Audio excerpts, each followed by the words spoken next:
नमस्कार दोस्तों। 25 जुलाई 2026 लिख लो ये तारीख, क्योंकि आज भारत के जेनजी ने इतिहास रच दिया।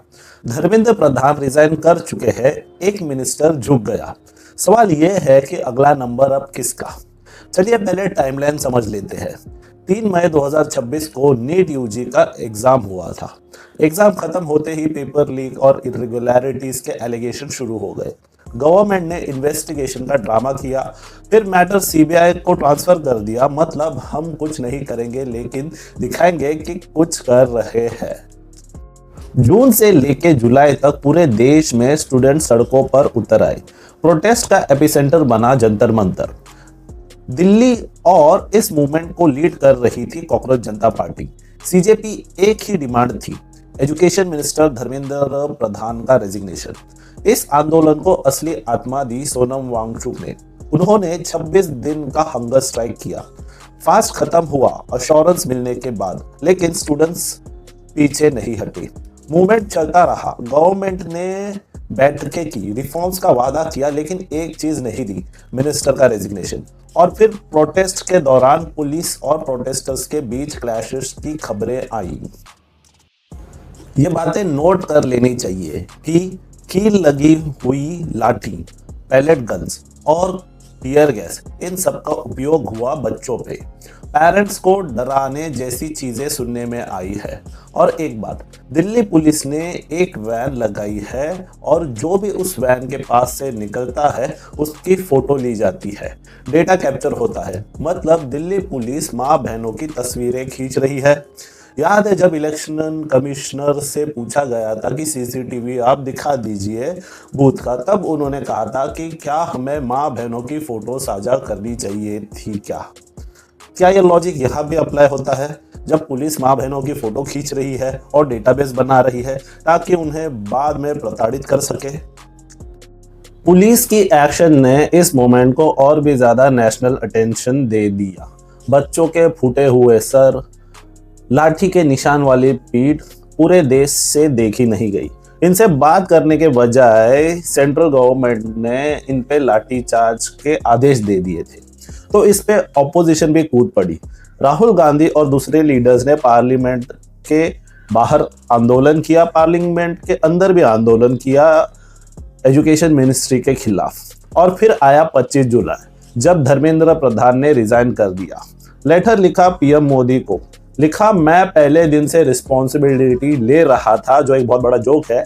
स्टूडेंट्स का फ्यूचर सबसे इंपॉर्टेंट है, वो लीगल कॉम्प्लिकेशंस में ना फंसे, ये एक थ्रेट है, और नेशनल यूनिटी बनी रहे और एंटी नेशनल फोर्सेस इस सिचुएशन का फायदा ना उठाए, जो कि एक जोक है जो गोदी मीडिया चला ही रही है कि फंडिंग बाहर से हो रही है।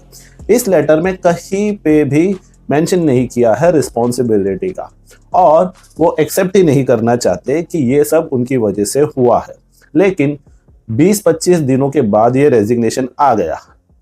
सीजेपी ने एजुकेशन मिनिस्ट्री यानी धर्मेंद्र प्रधान और उनके पिताजी मोदी जी को झुका दिया। जैसे ही ये खबर पहुंची, जंतर मंतर में जश्न शुरू हो गया, स्वीट्स बांटे गए। सीजेपी ने इसे अपनी सबसे बड़ी जीत डिक्लेयर कर दी। लेकिन बात अभी पूरी हुई नहीं है। हमें यह जानना है, क्या धर्मेंद्र प्रधान को पूरी तरह निकाल दिया जा रहा है या फिर उन्हें कोई और मिनिस्ट्री दी जा रही है, जो कि गलत है। प्लस जो बच्चों पे लाठीचार्ज हुई थी उन पे कोई एफआईआर नहीं होनी चाहिए। जितने भी लोगों को अरेस्ट या डिटेन किया है उन्हें छोड़ देना चाहिए। और जो 20-21 बच्चों ने सुसाइड किया था उनके लिए 1-1 करोड़ का मुआवजा, ये सीजेपी की मांग है। प्लस जो पुलिस वालों ने औरतों के साथ, बच्चों के साथ दुर्व्यवहार किया था, जो कि वीडियो में कैप्चर्ड भी है, उन सब पे कड़ी कार्रवाई होनी चाहिए, ये सीजेपी की मांग है। वो अभी भी आंदोलन से पीछे नहीं हटे, जो कि जायज है। जिस तरह से भारत पूरा जग चुका है, कॉकरोच जनता पार्टी के इस मोमेंट से मुझे वो एक चीज याद आ गई जो भगवान कृष्ण ने अर्जुन से कही थी, चाहे सब कुछ दाव पे क्यों ना हो पार्थ, अपमान का बदला कभी समझौता नहीं होता। मुझे इन जेन जी कॉकरोचेस में महाभारत का अर्जुन दिख रहा है और पूरा भारत इनका कृष्ण। इन्होंने मोदी में दुर्योधन देख लिया और उनके अंधभक्तों में गोदी मीडिया में कौरव सेना। जिनको जेन जी यानी कॉकरोच जनता पार्टी ने झुका दिया। वो कहते हैं झुकती है दुनिया, झुकाने वाला चाहिए। मुझे इनसे बस एक ही गुजारिश है, जब ये एजुकेशन मिनिस्टर का काम कर चुके हैं तो अगला लाइन में कौन होना चाहिए? शायद इथेनॉल के राजा नितिन गडकरी जी, उसके बाद पोटली वाली बाई, टैक्स वाली देवी यानी अपनी निर्मला सीतारमन जी, और इनके पिता श्री सरसंघ संचालक मोदी जी।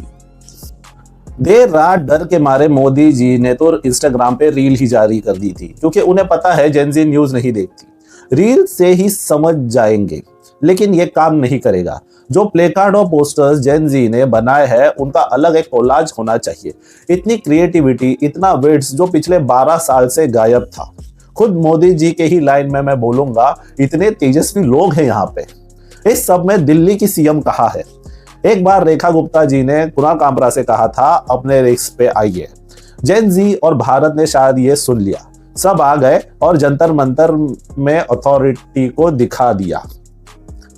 गवर्नमेंट इतनी डर चुकी थी, उन्होंने मेट्रो बंद कर दी ताकि प्रोटेस्टर्स जंतर मंतर तक ना पहुंचे।